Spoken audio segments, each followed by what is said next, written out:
ada sanksi diskualifikasi. Nah ini yang sanksi diskualifikasi ketika calon kepala desa ya ataupun pendukung dan masyarakat lain.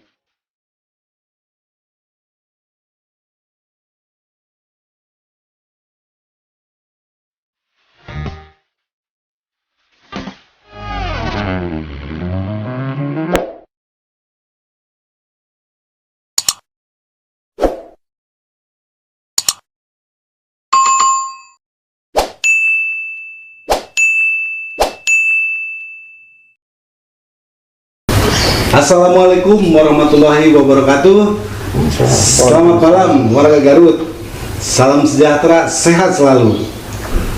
Malam ini khusus untuk para warga Garut di Kabupaten Garut yang akan melaksanakan Pilkades. Perlu disimak karena akan dihadirkan soal tema tata cara Pilkades dengan undang-undang baru mungkin dan peraturan daerah yang sudah terbit. Kebetulan tamunya istimewa, langsung 3 orang. Tidak lain adalah ini kepalanya langsung nih, Dr. Andes Haji Sukarmaji MSI, Kepala DPMPD. Selamat malam, Pak. Selamat malam. Kemudian ini sekdis kawan lama yang muter di beberapa kecamatan, Bapak Rena Sudrajat, Esos MSI, ini sekretarisnya. Beliau di paling tengah. Selamat malam, Pak. Selamat malam. Nah ini juga sama, yang dulu di Cibatu, kemudian langsung menjadi kuncinya Kabid Pendes, Bapak Fahmi Fauji. Selamat malam, Pak Kabid. Ini dalam rangka sosialisasi Pilkades ya Pak? Ya. Kita perlu tahu juga mengenai bagaimana sih Pilkades di 2021 ini dengan aturan dan teknisnya. Jadi kami berikan waktu seluas-luasnya untuk Bapak. Silakan Pak, bagaimana Pak? Ya, terima kasih Pak. Terima kasih Pak Tata Ansori dari Harian Garut ya, Harian Garut. Assalamualaikum warahmatullahi wabarakatuh. Waalaikumsalam. Selamat malam pada pemirsa atau yang menyimak acara ini. Jadi kami alhamdulillah bisa hadir bersama Pak Sekretaris dan Pak Kabid Pemdes dalam menyampaikan mungkin secara garis besar kaitan dengan pelaksanaan Pilkades serentak tahap 2 gelombang 1 tahun 2021. Tahap 2 ya? Iya Pak, tahap 2 ya, karena ini yang akan mengikutinya 217 desa ini yang pada waktu itu tahap pertamanya gelombang tahap pertamanya tahun 2015, sekarang 2021 dan akan diikuti oleh 217 desa. 217. Ya. Kami sudah mempersiapkan dari tahun 2019, salah satunya revisi Perda nomor 17 dan 18, alhamdulillah sudah selesai di akhir November dan sudah menjadi Perda nomor 3 tahun 2020. Dan kami secara teknis terus dari dasar Perda tersebut membuat peraturan bupati. Nah, penyusunan peraturan bupati juga kami bukan hanya DPMD saja, tapi melibatkan dari bagian hukum, terus dari pengamat atau pengamat dari pemerintahan desa, terus dari Abdesi, dari Parade Nusantara, dari Asosiasi BPD, dari Persatuan Perangkat Desa Indonesia, Pak. Jadi ini lengkap dari instansi vertikal juga, sehingga keluarlah Perbub nomor 11 tahun 2021. Oke. Nah, ini yang memuat itu tebalnya berapa? 226 halaman. 26 halaman Perbuk itu ya, dengan lampirannya, sehingga ini menjadi satu pedoman yang betul-betul kami dasar dari Perda nomor 3 ini secara teknis diperjelas di Perbuk, Pak, di Perbuk. Dan dari secara garis besarnya pelaksanaan Pilkades serentak tahun 2021 ini akan diikuti oleh 217 desa. 217 desa di 40 kecamatan. Jadi kecuali kecamatan Cibalong sudah selesai. Jadi di tahun 2017 dan 2019, 217 desa di 40 kecamatan. Dan kami sudah menyusun merevisi Perda dan menyusun Perbuk. Ternyata pada saat ini dalam suasana pandemi COVID-19, Pak, COVID-19, dan kami menerima surat edaran tanggal 10 Desember dari Menteri Dalam Negeri. Jadi Perdanya sudah dibuat, kami menerima surat tanggal 10 Desember tahun 2020. Nah, tahun 2020, sehingga pada intinya pelaksanaan Pilkades serentak yang dilaksanakan di tahun 2020 dan tahun 2021, jumlah hak pilih di TPS tidak boleh lebih dari 500, Pak. Sehingga apa yang disampaikan di Perda itu kan bisa dilaksanakan di satu TPS atau lebih, Pak. Nah, dengan kondisi ini kami menyesuaikan bahwa menyesuaikan dari jumlah hak pilih 1 juta lebih ya, Pak. Dari 217 desa itu diprediksi atau diperkirakan 1 juta lebih, dan ini menjadi 2.228 TPS, Pak. Dan 2.228 TPS, dan kalau di Pilkades ini disebut dengan KPPSD. Kelompok penyelenggara pemungutan suara desa.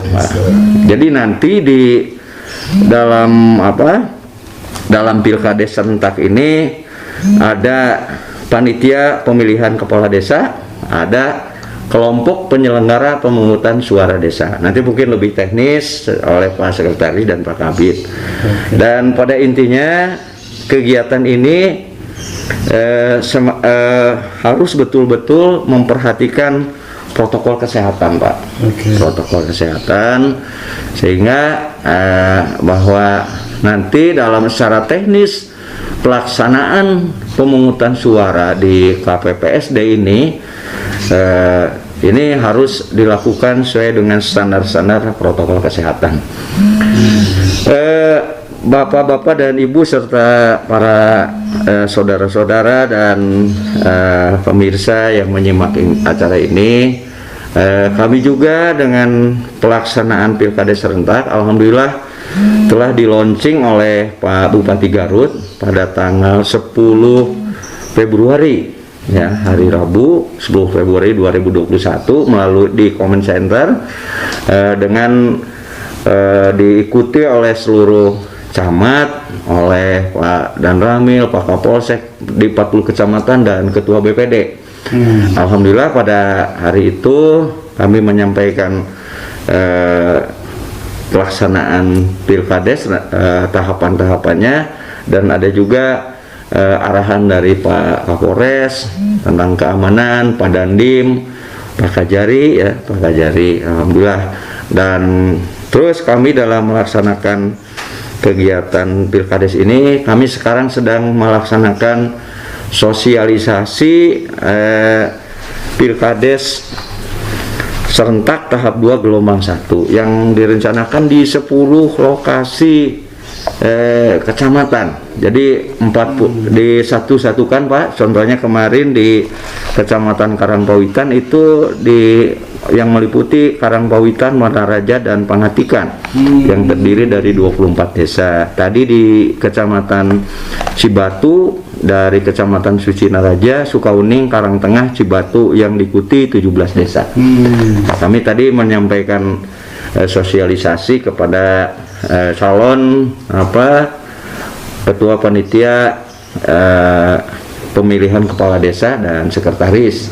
Dan alhamdulillah pada hari Kamis kemarin tanggal 17 ya 18 Februari 2021 pelaksanaan sosialisasi ini dibuka secara langsung oleh Pak Wakil Bupati.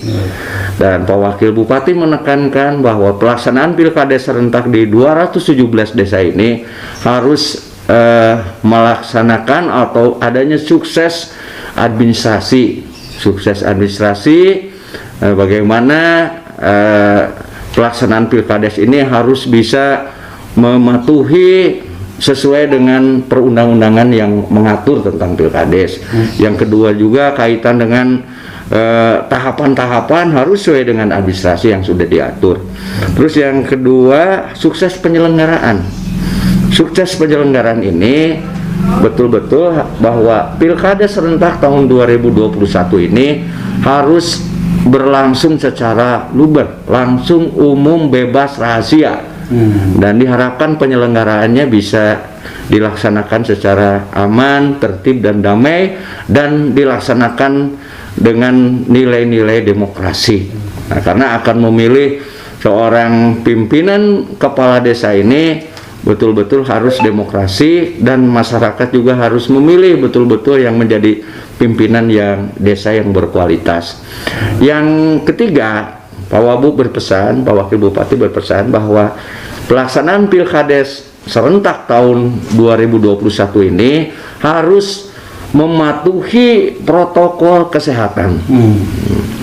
Sehingga pelaksanaan dengan mematuhi protokol kesehatan ini menjadi wajib yang harus dilaksanakan di setiap KPPS dan di panitia pemungutan suara di tingkat desa, ya. Dan dari tahapan ini tetap dari mulai sosialisasi, kami melakukan edukasi dan lain sebagainya, ini harus tetap mematuhi protokol kesehatan. Bukan hanya pada waktu pemungutan suara dan perhitungan suara, tapi dari tahapan mulai dari persiapan, pencalonan, tahap pemungutan dan perhitungan suara sampai dengan tahap penetapan, tetap ini harus melaksanakan protokol kesehatan. Dan mungkin nanti secara lebih teknis nanti akan disampaikan oleh Pak Sekretaris DPMD. Dan pada intinya bahwa kami dari tingkat kabupaten, dari panitia pemilihan kepala desa Kabupaten Garut yang anggotanya terdiri dari bagian hukum dan dinas-dinas terkait.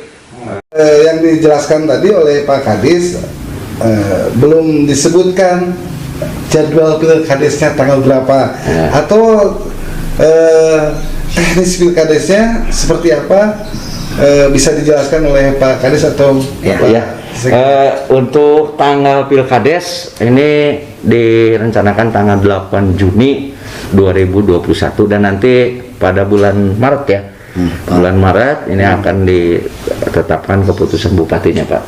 Dan untuk secara teknis warga Garut kami akan dijelaskan oleh Pak Sekretaris Dinas DPMD Pak Rena Sudrajat. Kami persilahkan Pak Rena untuk menyampaikan secara teknis, dan mungkin kalau ini tidak akan cukup, tapi secara garis besarnya saja. Silakan Pak. Ya. Jadi gini Kang Tata ya. Jadi yang paling menarik ini, sebetulnya yang paling menarik itu adalah adanya perubahan. Tadi disampaikan oleh Pak Kadis, kenapa hari ini kita melaksanakan tahap kedua gelombang ke-1.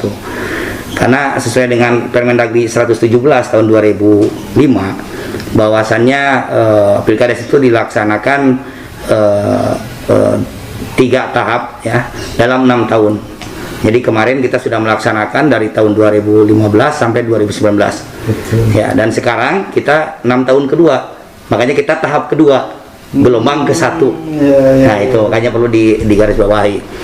Nah, kebetulan ada tambahan 3 desa yang tidak masuk ke dalam 6 tahun pertama.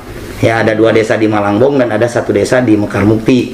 Sehingga yang periode 2015 waktu itu 2014 sekarang menjadi 2017. Itu yang pertama. Karena ada Permendagri 100. Nah, dirubah lagi dengan Permendagri nomor 65 tahun 2017. Nah, di sana mengatur tentang hal yang sama tetapi ada perbedaan. Ya, sekaitan terutama ketentuan BPD dengan adanya Permendagri 110 tahun 2016. Bahwasannya calon BPD itu awalnya kita diberikan cuti. Nah, dengan Permendagri 110 BPD itu harus diberhentikan. Nah, paling menarik lagi. Nah, ini menarik lagi dengan era pandemi. Nah, keluar lagi ada Permendagri nomor 72 tahun 2020 sekaitan dengan kabupaten dan kota yang akan melaksanakan pilkades. Nah, ini lebih khusus mengatur tentang pilkades pada saat pandemi Covid. Ya, yang pertama ada perubahan dari Permendagri sebelumnya, dari Permendagri 117 dan 65 bahwa pilkades itu dibiayai oleh APBD. Nah, di Permendagri 72 ya, dikarenakan pandemi corona, maka bunyi di sana anggaran untuk melaksanakan pilkades itu bisa dibiayai dari APBD dan juga APBDes. Nah, ini ada perbedaan ya. APBDes ini adalah untuk kepentingan ataupun juga prokes ya, prokes Covid. Terus juga yang paling menarik adalah perubahan adanya subpanitia tingkat kecamatan. Ya, ada subpanitia tingkat kecamatan itu adalah yang diketuai oleh Pak Camat dengan Prokopimcam dan anggota yang lainnya. Nah, subpanitia pemilihan tingkat kecamatan ini lebih fokus adalah bagaimana mengawasi ya dan mengedukasi masyarakat sekaitan dengan seluruh tahapan pilkades itu harus memperhatikan prokes. Itu yang paling penting ya. Nah, terus juga perlu disampaikan, mungkin ada yang menarik lagi tadi oleh Pak Kadis, di mana bahwa di era pandemi ini ya dengan adanya surat edaran, maka batasan maksimal hak pilih di setiap TPS itu maksimal 500 orang. Maksimal ya? Maksimal 500 orang. Sehingga kita tadi Pak Kadis sudah sampaikan dengan rencana dengan 217 TPS awalnya ini menjadi 2.228. Wow. 2.228 TPS ya. Nah, ini luar biasa. Luar biasa ya. 228 TPS. Ya, sehingga perlu saya sampaikan juga bahwa dengan dalam kondisi atau dalam pilkada serentak sekarang itu ada 6 kepanitiaan ataupun 6 penyelenggara pilkades.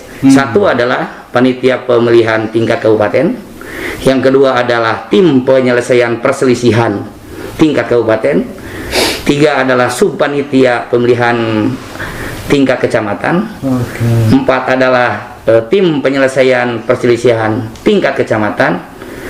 5 adalah PPKD, panitia pemilihan kepala desa tingkat desa, dan 6 adalah KPPSD. Itu perubahan-perubahan yang memang sangat luar biasa ya, sangat luar biasa. Dan yang paling menarik lagi bahwa sanksi untuk pilkades di era pandemi ini diatur terpisah di Permendagri. Ya, ketika sanksi pilkades secara umum itu di Permendagri 65 ya, dengan hanya teguran lisan dan teguran lisan saja, hanya teguran lisan dan pembubaran kampanye ya. Kalau dengan Permendagri 65 itu hanya diatur pada kampanye saja. Tetapi di Permendagri 72 apabila terjadi pelanggaran prokes di setiap tahapan pilkades, maka sanksinya adalah satu adalah teguran lisan.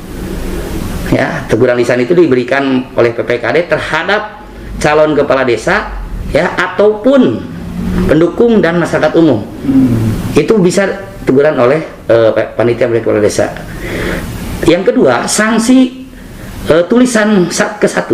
Ada sanksi tulisan. Sanksi tulisan ke-1 itu diberikan oleh subpanitia pemilihan kecamatan kepada calon kepala desa atau pendukung atau masyarakat lainnya atas rekomendasi dari PPKD. Dan yang ketiga adalah sanksi tulisan kedua.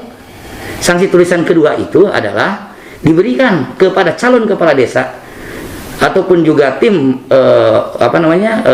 tim ininya kampanye dan lain sebagainya, itu diberikan kepada oleh bupati atas rekomendasi dari subpanitia pemilihan kecamatan. Dan yang menarik Pak, di Permendagri 72 ada sanksi diskualifikasi.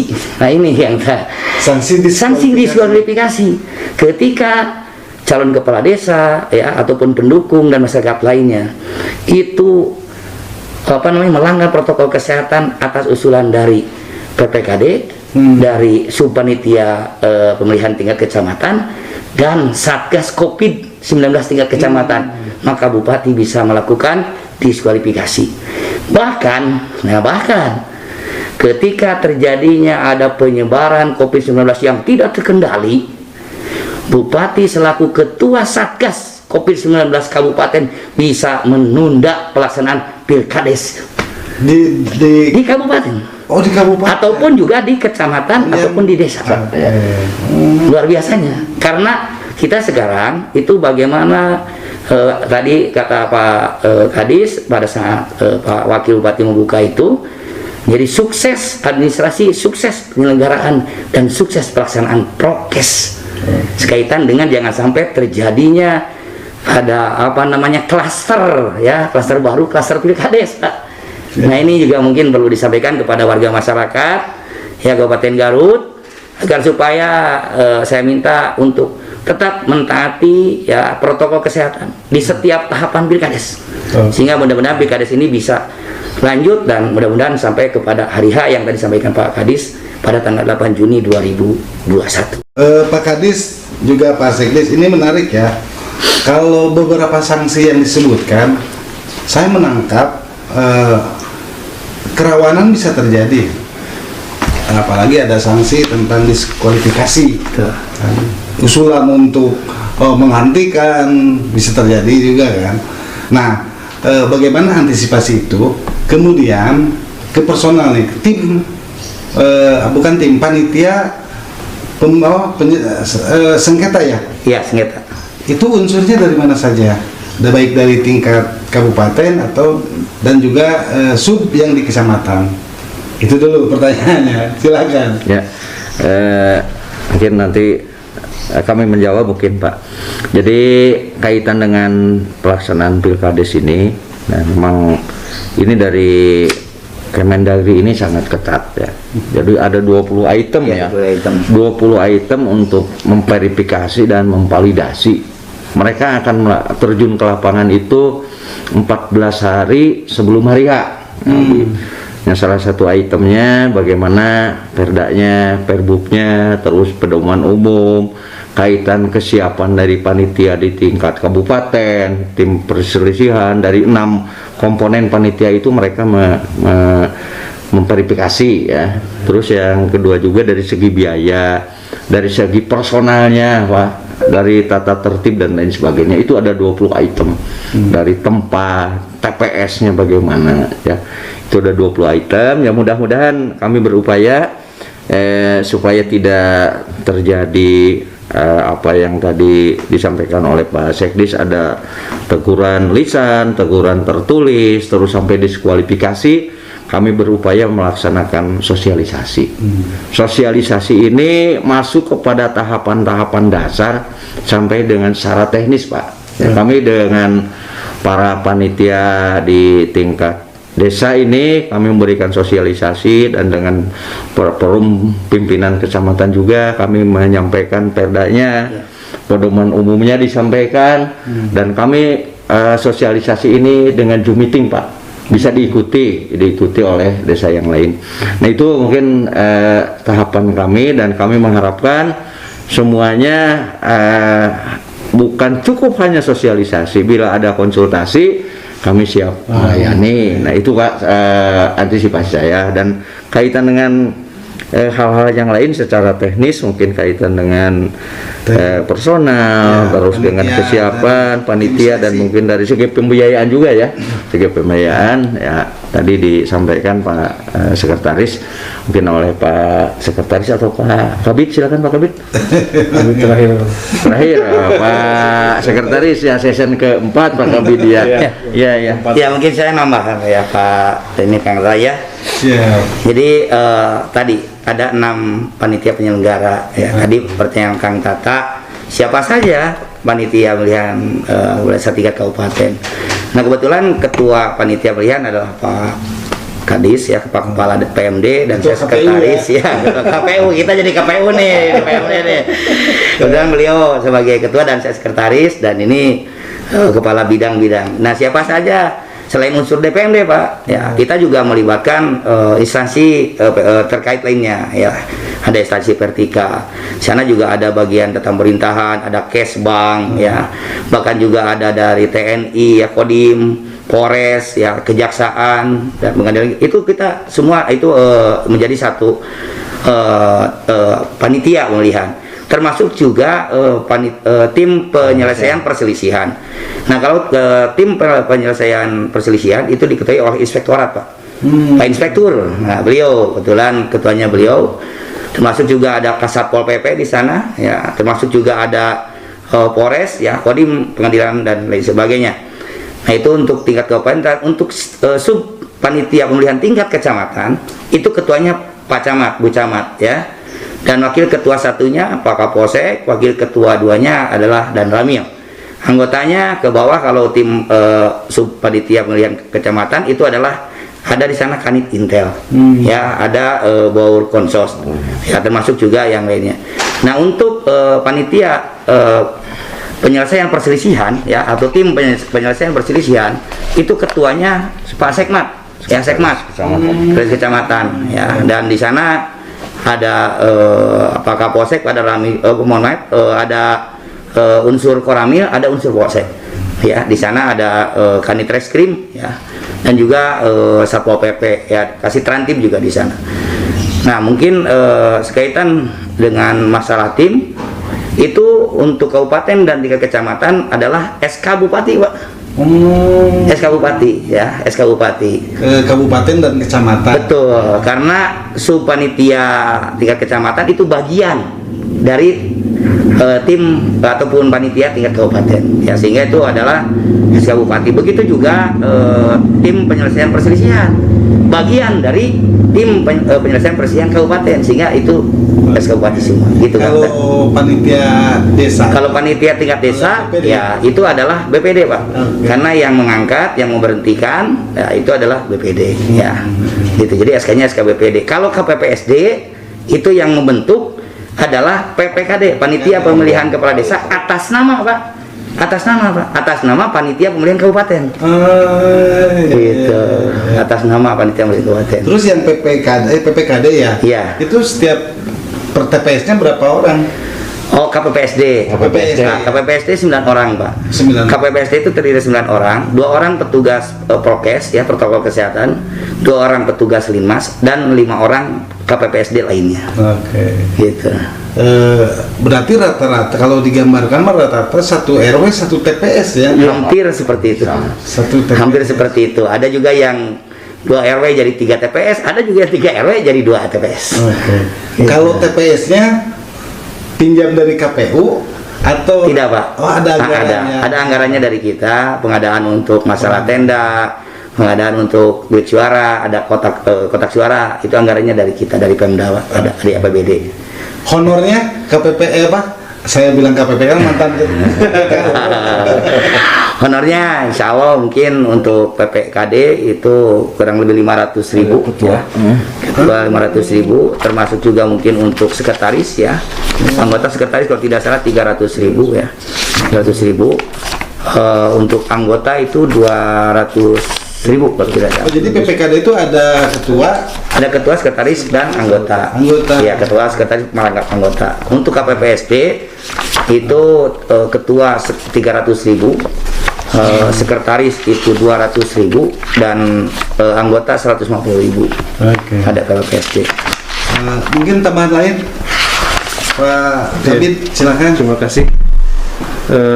Tadi sebetulnya sudah sangat detail ya disampaikan oleh Pak Kadis, bahkan Pak Sekdis luar biasa sudah menjelaskan hampir secara keseluruhan.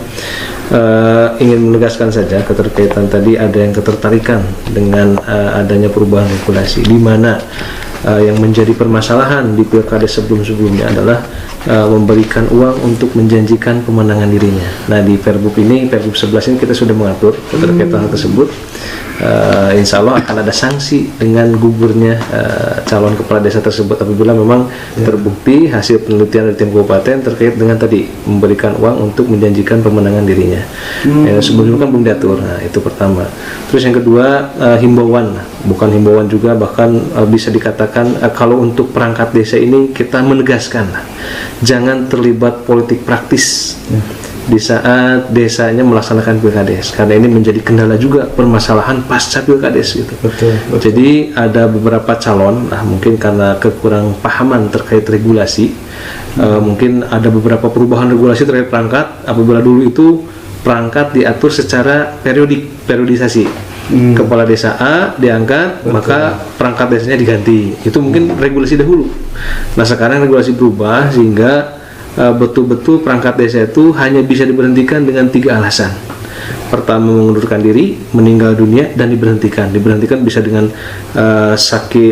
berhalangan tetap, terus keterkaitan dengan masalah hukum dan sebagainya, ada diatur di Perda nomor 4 Perda nomor 4 2016 dan dirubah juga Perda 4 2017 dan Perbupnya 49. Ini menjadi catatan penting dan penegasan dari DPMD bahwa perangkat desa jangan terlibat politik praktis, netral, sesuai dengan tusinya sebagai perangkat, jalankan. Nah, terus juga kami menghimbau kepada rekan-rekan atau warga Kabupaten Garut yang akan mencalonkan menjadi kepala desa, dimohonkan untuk tidak membuat janji politik untuk merubah strukturisasi atau perangkat desa itu saja, itu karena perangkat desa ini sangat kuat posisinya selama perangkat desa tidak melakukan kesalahan, terus usianya juga panjang, itu sampai 60 tahun diatur, tidak bisa diberhentikan. Jadi batas usia untuk bekerja pengabdiannya itu sampai 60. Ini menjadi pengalaman kemarin ini menjadi polemik. Nah, kami menghimbau kepada calon kepala desa nanti untuk tidak menjanjikan hal-hal yang berbau untuk merombak perangkat desa ini. Mungkin itu, Kang Data. Kalau menjanjikan untuk merombak itu langsung kena sanksi ya? Ada itu nanti akan kembali ke dirinya, Pak. Jadi kalau di saat calon menjanjikan kami akan mengganti perangkat desa contohnya, ternyata regulasi ini tidak mendukung. Nah, nanti kan menjadi hutang politik dari dirinya kepada konstituennya. Mungkin arahnya ke sana. Satu lagi ya, Kang Ta. Ya, ini mungkin juga sangat perlu. Jadi ketika calon kepala desa yang berasal dari PNS, itu harus mendapatkan izin dari pejabat pembina kepegawaian, PPK Pak Bupati. Ya. Calon dari TNI itu harus mendapatkan izin dari setingkat Kodam. Ya, dan untuk aturan selanjutnya mengikuti peraturan instansi induk. Ya, kalau TNI kalau terpilih itu diberhentikan, kalau tidak terpilih kembali lagi jadi TNI. Ya, tetapi pada saat pendaftaran harus membawa izin ya dari setingkat Kodam. Untuk Polri itu harus membawa izin dari setingkat Polda. Ya, dan kalau dia terpilih itu harus diberhentikan jadi Polri. Kalau tidak terpilih dia kembali lagi jadi Polri. Dan yang selanjutnya dari BPD. Dari BPD itu diberhentikan setelah ditetapkan menjadi calon kepala desa. Kalau tidak terpilih dia tetap, Pak. Ketika dia itu sudah ditetapkan menjadi calon kepala desa, maka secara otomatis BPD itu dilakukan langkah pemberhentian dengan penggantian antar waktu. Dan calon dari perangkat desa diberikan cuti sejak mendaftar sampai hari H, sampai ditetapkan calon terpilih. Untuk kepala desa itu diberikan cuti sejak yang bersangkutan ditetapkan menjadi calon kepala desa sampai penetapan calon terpilih. Dan bagi LKD, lembaga kemasyarakatan desa, diberikan cuti sejak mendaftar daftar sampai kepada penetapan. Itu yang paling penting, yang menjadi pertanyaan buat masyarakat biasanya para calon. Kalau melihat gambaran Pilkades, sepertinya animo masyarakat ingin mencalonkan tinggi. Nah, kita pengen tahu juga nih publik atau barangkali masyarakat yang ingin mencalonkan. Bagaimana kalau si panitia Pilkades menerima pendaftar lebih dari 5 atau lebih dari 10? Nah, seperti apa aturannya? Silakan. Ya, mungkin mengantar dari kami ya nanti secara jelas Pak Sekdis, Pak Kabid. Jadi untuk Pilkades ini memang untuk animo masyarakat ini sangat tinggi ya. Kemarin di 2019 dari 125 desa yang calonnya lebih dari 5 Pak. Yang lebih dari 5 itu ada 48 desa yang kami adakan seleksi ya. Ada yang sampai ada yang 11 calon, 11 bakal calon. Kami adakan seleksi sehingga menjadi 5. Itu di 48 desa. Sekarang 217 desa. Kemarin Pak Bupati menyampaikan mungkin saja yang calonnya lebih dari 5 itu di atas angka 100 ya. Ya kemungkinan Pak. Karena minat menjadi kepala desa itu sangat tinggi. Jadi bukan hanya dari kaum laki-laki, dari kaum perempuan juga. Kesetaraan gender ini banyak yang mencalonkan dari kaum wanita Pak. Ya sekarang di Garut ada 17 kepala desa perempuan ya, alhamdulillah, dan mungkin di 2021 ini meningkat Pak. Nah ini kaitan dengan minatnya calon kepala desa ini ya. Pertama mungkin karena memang jabatan kepala desa itu jabatan yang pertama merupakan suatu kebanggaan. Kedua juga sebagai harga diri atau penghargaan dari masyarakat. Yang ketiga bagaimana ya sekarang ini ingin memajukan desa dengan mempunyai satu kesempatan yang luas Pak. Bagaimana membangun desa itu tidak mengandalkan dana khususnya dari masyarakat atau dana urunan kan sekarang sudah tidak ada ya. Tidak ada. Sekarang ada bantuannya ke desa itu dari dana desa, dari alokasi dana desa, ada bantuan provinsi, bantuan keuangan provinsi, bantuan keuangan kabupaten, dan mungkin bantuan-bantuan dari program-program dari pemerintah pusat dan pemerintah provinsi dan pemerintah daerah, pemerintah kabupaten. Rata-rata satu desa bisa lebih 1 miliar lebih ya? Iya Pak, betul. Jadi di Garut ini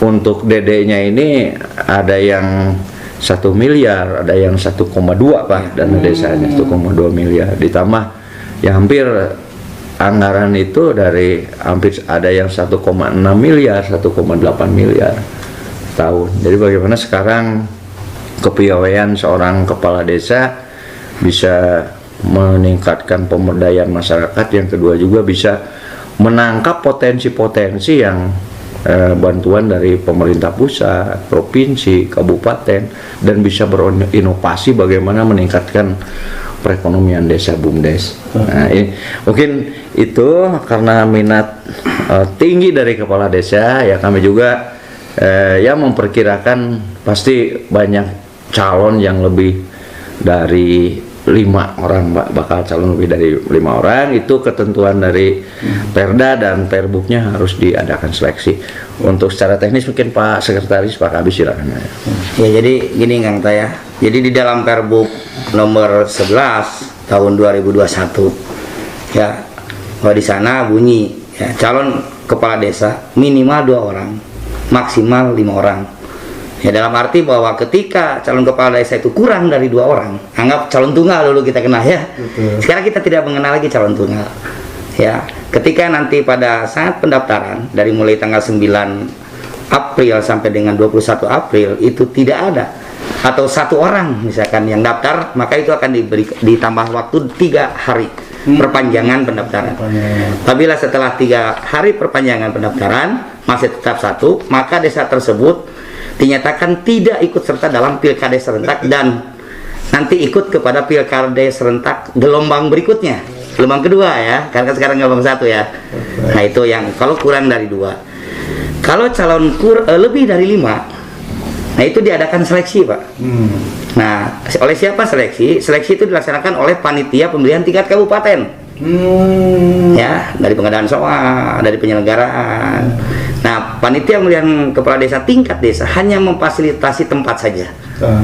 Ya. Oh dilaksanakan tetap di desa, ya. Tapi kita yang melaksanakan seleksi, ya. Kita yang melakukan seleksi.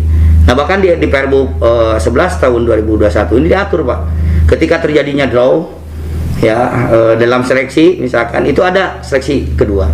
Ya dalam arti soal kedua dilihat nanti dari kemampuan dari bidang pemerintahannya, pembangunan dan lain sebagainya. Ya ada 3 fase di sana seleksi ketika terjadi draw, sehingga nanti kita sampai menemukan batasan hanya 5 saja calon. Nah termasuk kaitan ini juga Kang Tata, saya lupa tadi menyampaikan dengan anggaran Pak. Nah ini menarik juga Pak. Kalau kita kemarin itu hanya ditentukan dengan jumlah hak pilih ya. Betul. Yang pertama kita di 2015 itu adalah 5.000. Ya 5.000. 2017, 2019 itu 7.000. Ya per hak pilih. Nah di 2021 sekarang di Perbu 11 tahun 2021 ini kita mengenal adanya bantuan dana transfer buat desa untuk pilkades itu adalah ada sistem plat dan ada sistem proporsional. Sistem plat itu semua desa atau panitia milik kepala desa atau semua desa yang akan melaksanakan pemilihan diberikan 40 juta. Sama semua, mau yang hak pilihnya sedikit, yang banyak, semua 40 juta itu plat. Ya, dan yang kedua ditambahkan ada bantuan transfer 4.000 kali jumlah hak pilih. Sehingga nanti itu akan variatif Pak ya, ada yang banyaknya hak pilih ya lebih besar, sedikit ya mungkin lebih sedikit ya. Sehingga ada bantuan plat 40 juta dan ditambah ya 4.000 kali jumlah hak pilih. Nah itu mungkin. Nah sebetulnya mah jumlah bantuan untuk hak pilih menurun ya, jadi 4.000. 4.000 tapi ada yang 40 juta ya. Itu. Jadi itu ya. Ya. Jadi dirata-ratakan berapa? 12.500 ya? Ya, kalau misalkan kita hitung lah, kalau misalkan dengan dirata-ratakan lah kayak dulu misalkan per hak pilih 7.000, ini jatuhnya di kisaran antara 12.500 lah per hak pilih.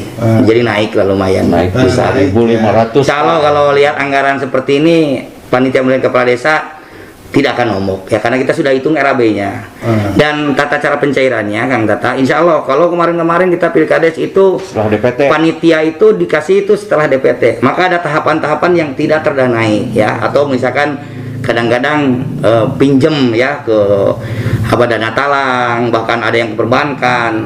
Nah sekarang itu insya Allah ketika nanti tanggal 23 Maret PPKD dilantik dan ditetapkan, maka PPKD langsung mengusulkan dan insya Allah semua tahapan itu akan terdanai. Dan nanti tahap kedua itu PPKD mengusulkan anggaran yang proporsional setelah ditetapkan DPT. Ya nanti ketika setelah ditetapkan DPT, PPKD mengusulkan bantuan dana pilkades yang tahap kedua.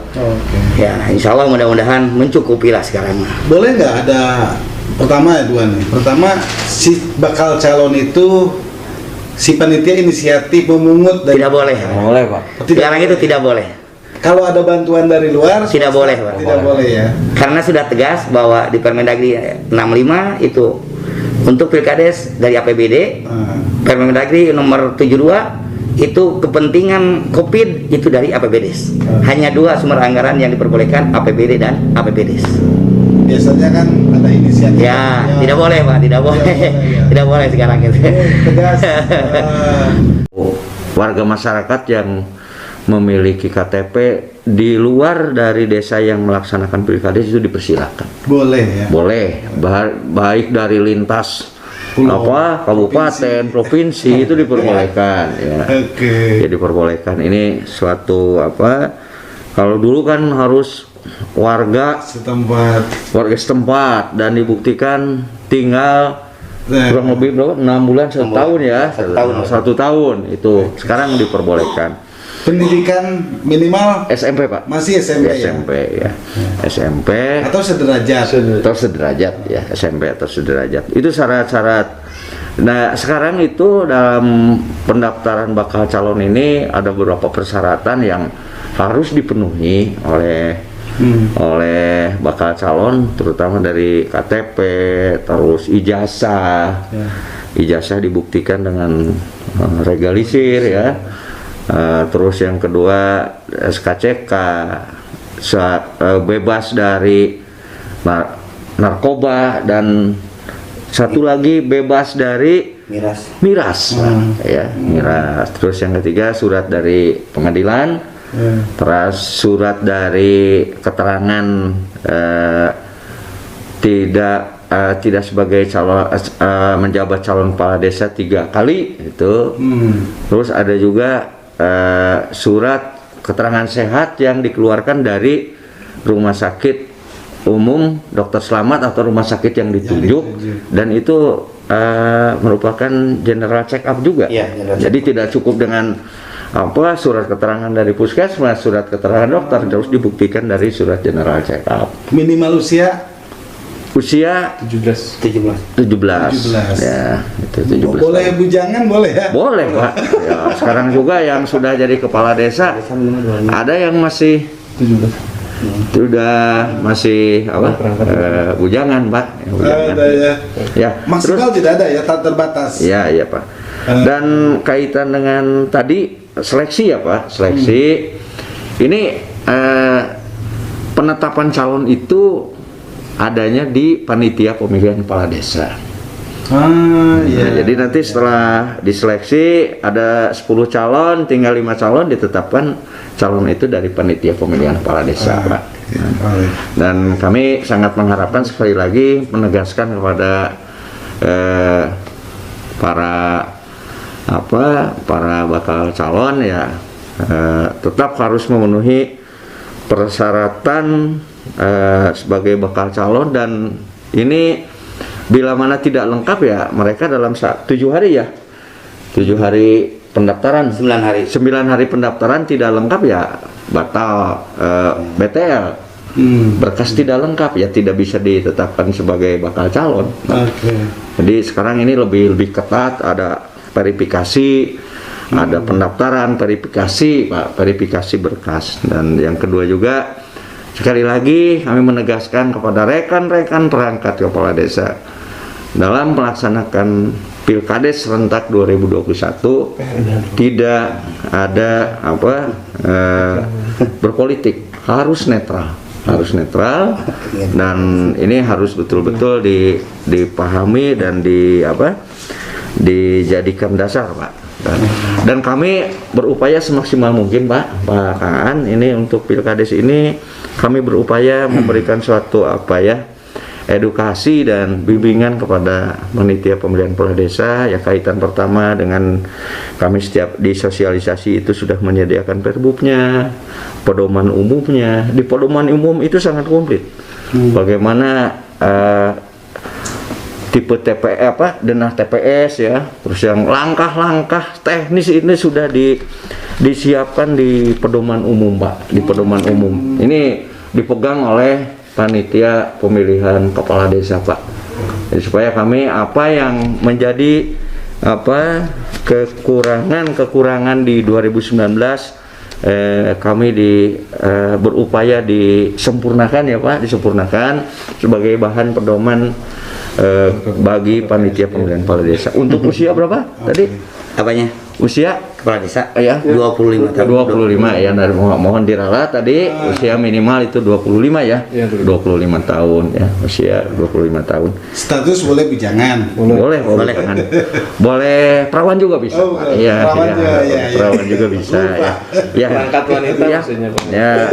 Sekarang di desa itu semakin seksi dan menarik karena banyak perangkat wanita desa Pak. Jadi mereka juga berlomba dalam menarik pelayanan masyarakat Pak ya. Jadi berupaya ini. Mudah-mudahan cantik. Ya. Silakan Pak Satu lagi unsur panitia desa.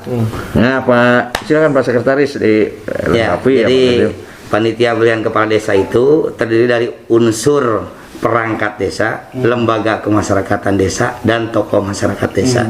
Kecuali BPD nggak boleh. Tidak boleh. Kalau BPD itu tidak boleh karena BPD itu adalah yang membentuk panitia. Tadi sedikit mungkin tambahan kaitan dengan masalah KTP ya atau penduduk ya. Bagi calon kepala desa ataupun calon perangkat desa itu tidak berdasarkan domisili. Ya, itu adalah WNI boleh. Kang Tata nih orang Cibatu nyalonkan di Bumbulang boleh. Boleh ya. Orang Irian juga boleh nyalonkan di Garut ya. Papua. Ya. Ya itu. Jadi tidak dibatasi dengan domisili ya. Kecuali kalau pemilih Kang Tata. Kalau pemilih itu yang boleh atau yang menjadi hak pilih ya, yang masuk ke dalam DPT sekurang-kurangnya itu berdomisili 6 bulan. Dan dibuktikan dengan identitas kependudukan ya, KTP ya, ataupun juga surat keterangan kependudukan yang dikeluarkan oleh instansi yang berwenang, dalam hal ini adalah Disdukcapil. Anggaplah kita kemarin-kemarin nih KTP nggak ada ya ininya apa namanya belangkonya, ada surat keterangan kan. Nah, yang dikeluarkan oleh Disdukcapil itu bisa ya, atau mungkin juga kartu keluarga kalau untuk pemilih ya Kang Data ya. Terus juga tadi kaitan dengan persyaratan kepala desa, usianya 25 tahun minimal dan tidak dibatasi usia maksimal. 70 tahun sekiranya sehat, mampu dan dipilih bisa jadi. Ya boleh. Gitu. Jadi kalau misalkan untuk perangkat desa batasan usia minimal 22 tahun, maksimal itu 42 tahun. Kalau perangkat desa ya. Perangkat desa maksimal 42 tahun. 42 ya. Dan ijazah itu minimal SMA atau yang sederajat. Ya, itu. Kalau domisili bebas. Mangga gitu perintah. Karena itu adalah putusan MK Kang Ta. Ya, dan MK mengabulkan dan perangkat domisili bebas. Sama Pak. Sama perangkat desa dengan lembaga sama. Gitu. Jadi kalau saya jadi perangkat desa di Bumbulang boleh. Boleh. Tapi usia. Ya. Dan satu lagi kata yang memang kita juga antisipasi kaitan dengan kampanye, Pak. Ya. Jadi di dalam kampanye di Permendagri 72 ya itu diharapkan topik ataupun juga tema dari kampanye itu adalah pemulihan ekonomi pasca Covid. Ya, jadi kita lebih membatasi ataupun lebih mengarahkan bahwa tema kampanye bagi para calon kepala desa itu tidak dalam arti menyampaikan rencana pembangunan infrastruktur lah gitu ya. Ya gitu, pembangunan yang yang umum lah, yang biasa. Tetapi bagaimana bahwa calon kepala desa ini diatur di dalam Permendagri ya, temanya adalah bagaimana pemulihan ekonomi pada saat pandemi corona ataupun juga pasca pandemi corona. Jadi bakal calon harus ngambil tema itu ya? Betul. Itu amanat Permendagri 72. Dan waktunya hanya 3 hari kan. 3 hari ya? 3 hari saja. Boleh di beberapa tempat tapi 3 boleh di beberapa tempat ataupun juga boleh kampanye bersama ya. Dan kami sarankan ya kepada PPKD ya di sebelum kampanye mudah-mudahan ada deklarasi kampanye damai. Sehingga supaya tidak terjadi gotok-gotokan ataupun juga perselisihan antara pendukung terutama di dalam kampanye. Ini berhubung waktu, tetapi kalau memang ada yang kurang silakan sampaikan, tapi tetap di closing statement ya. Saya berharap ke Pak Kadis, Ketua KPU, Sekretaris KPU, dan bidangnya KPU ini menyampaikan closingnya gitu. Barangkali yang disampaikan Pak Kadis kurang disempurnakan oleh Pak Sekdis dan Pak Kabid. Silakan langsung ke kamera. Satu saja ya. Untuk sukses pelaksanaan Pilkades serentak 2021 ini, kami mengharapkan bahwa pelaksanaannya harus sukses secara administrasi, sukses penyelenggaraan dengan tetap mengedepankan asas langsung, umum, bebas, dan rahasia. Dan yang paling sekarang kita hadapi bagaimana Pilkades ini bisa melaksanakan sesuai dengan ketentuan peraturan perundang-undangan, yaitu melaksanakannya dengan protokol kesehatan yang ketat, dan ini harus dipatuhi dari mulai penyelenggara, panitia, terus di perangkat desa, di pemerintahan desa, dan warga masyarakat. Sama-sama kita bahu-membahu bahwa pelaksanaan nilai-nilai demokrasi tetap kita laksanakan dalam situasi yang melaksanakan, kita mengedepankan kewajiban untuk melakukan protokol kesehatan. Mudah-mudahan, dan kami sangat mengharapkan dari seluruh penyelenggara Pilkades di 2021 ini didasari dengan rasa keikhlasan, pengabdian, insya Allah kita akan bersama-sama menyukseskan Pilkades serentak tahun 2021 secara tertib, aman, dan damai. Mungkin itu harapan dari kami, dan kami secara maksimal akan melaksanakan hajat yang besar ini untuk memilih pemimpin-pemimpin di desa yang berkualitas dan sangat diharapkan oleh masyarakat. Terima kasih, Pak. Ya, mungkin kepada ibu sekalian, ya, yang pertama kami atas nama mungkin juga panitia pilihan kepala desa tingkat kabupaten mengharapkan bantuan dari semua pihak untuk bagaimana tetap melaksanakan protokol kesehatan di setiap tahapan Pilkades. Dan kita sangat menjaga sekali, ya, dan sangat tidak mengharapkan terjadinya ada klaster baru penyebaran COVID-19. Ya, jadi saya tidak berharap adanya klaster baru, yaitu klaster pemilihan kepala desa. Dan mudah-mudahan ya Pilkades yang akan dilaksanakan di 8 Juni 2021 ini didukung dari semua pihak, ya, sehingga menghasilkan para pemimpin-pemimpin di desa yang berkualitas, yang bermartabat, ya, dan sesuai dengan harapan kita menjadi pemimpin yang adil, ya, bagi warga masyarakat di desanya. Ya, kami mohon bantuan dan mudah-mudahan kami dapat melaksanakan tugas dengan sebaik-baiknya, sehingga mudah-mudahan bisa melaksanakan tugas Pilkades sukses tanpa ekses, ya. Ya, baik. Sudah lengkap sebetulnya. Tapi Kang Tata, yang terakhir sekali dari saya khususnya, tidak lupa kita berserah diri pada Allah Subhanahu wa taala, karena segala upaya insya Allah secara syariat kita sudah optimal dalam persiapan dan sebagainya. Maka dari itu kami mohon dorongan doa dari seluruh warga Garut, bahkan seluruh Indonesia, untuk suksesnya penyelenggaraan Pilkades serentak tahap 2 gelombang 1 yang berjumlah 217, sehingga pada pelaksanaannya lancar dan menghasilkan para pemimpin yang amanah, bertakwa pada Allah Subhanahu wa taala, sehingga membawa desa seperti yang disampaikan Pak Kadis, Pak Sekdis, desa yang maju dan sejahtera. Mungkin itu Pak Kang Tata. Oke. Ke warga Garut, itulah perbincangan kami dengan punggawa Ketua KPU, Sekretaris KPU, dan Kabid KPU. Jika warga Garut memang kurang puas, boleh menulis di komen nanti di YouTube kami, dan kami akan melangsungkan pertanyaan itu ke dinas terkait yang melaksanakan sebagai ketua panitia Pilkades kabupaten, ya. Jadi silakan, daripada bertanya ke bukan ahlinya, ini langsung pertanyaan ini kita sampaikan langsung. Sekali lagi terima kasih ke warga Garut yang sudah menyimak hajat besar Pilkades 2021 ini. Terima kasih Pak Kadis sudah hadir di kantor kami. Pak Sekdis, Pak Kabid, terima kasih. Sekian, terima kasih. Wassalamualaikum warahmatullahi wabarakatuh. Waalaikumsalam.